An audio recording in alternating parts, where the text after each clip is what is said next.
President Trump, seen here in a file photo, on Wednesday said he knew Roy Moore couldn't win the U.S. Senate race in Alabama.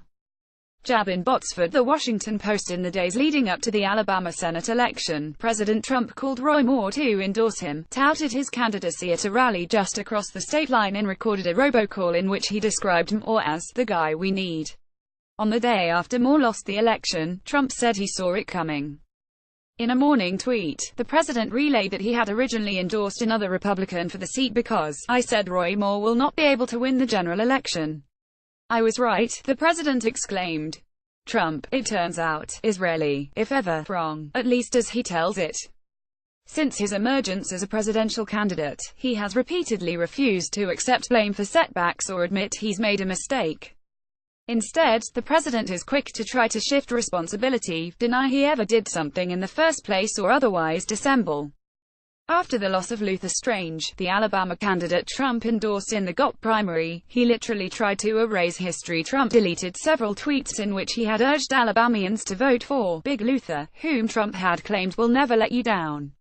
"Anybody who works in politics knows it's part of the job to deflect blame as much as possible," said Doug Hay, a Republican consultant and former communications director for the Republican National Committee. But Trump has taken that to levels previously unheard of. He often tries to rewrite history and minimize his involvement. In many instances, Trump has continued to stick by discredited assertions rather than acknowledge he misspoke or relayed faulty information.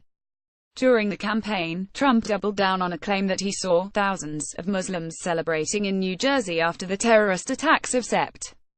11, 2001, even after police and others said the claim was unfounded. Trump later disavowed his role in promoting a theory that former President Barack Obama, the nation's first African-American president, was born outside the United States, instead falsely blaming the campaign of Democrat Hillary Clinton for starting the controversy. And as president, Trump asserted and reasserted that Obama ordered surveillance on Trump Tower during the campaign, insisting that forthcoming evidence, which never materialized, would prove him right. When the Republican healthcare bill failed in September, there was plenty of finger-pointing, including some in Trump's direction for not having done more to sell the legislation to a skeptical public and lobby-wavering senators. Trump offered an alternative explanation that he would have had the votes except for the hospitalization of a senator. It turned out that the senator in question, Republican Thad Cochran of Mississippi, wasn't in the hospital but was recovering from what an aide described as a urological issue. But even if Cochran had been present, the GOP leadership would have been short of the votes needed to pass a bill that no Democrats were supporting. 3 Republicans had announced they were firm no votes, and others had expressed skepticism about the bill. In October, the Trump administration came under sharp criticism for its response to hurricane-ravaged Puerto Rico, including from San Juan Mayor Carmen Yulín Cruz, who pleaded on television for more help from a federal government that she said was killing us. With the inefficiency and the bureaucracy, rather than acknowledge shortcomings, Trump attacked Cruz on Twitter as nasty, and later gave his administration a grade of 10 out of 10 when a reporter asked him to rate the federal response. "I would say it's a 10. Trump said, arguing that the destruction wrought by Hurricane Maria was in many ways worse than anything people have ever seen. It went right through the middle of the island, right through the middle of Puerto Rico," Trump said. Trump's assessment was at odds with public polling. At the time, fewer than half of Americans approved of how he was handling the succession of hurricanes this year. Trump's proclivity to move on, whatever the circumstances, has long been recognized. During a 2015 appearance on The Tonight Show, he told host Jimmy Fallon, "I fully think apologizing is a great thing, but you have to be wrong. I will absolutely apologize sometime in the distant future if I'm wrong." In the case of Moore, there was some truth to what Trump tweeted on Tuesday morning. The day before Alabama's GOP primary runoff in September, Trump called into The Rick Bubba Show, a syndicated radio program based in Alabama that airs across the South. Trump was asked to explain why he was backing Strange, who was struggling in the polls against Moore, a candidate more in sync with much of Trump's political base.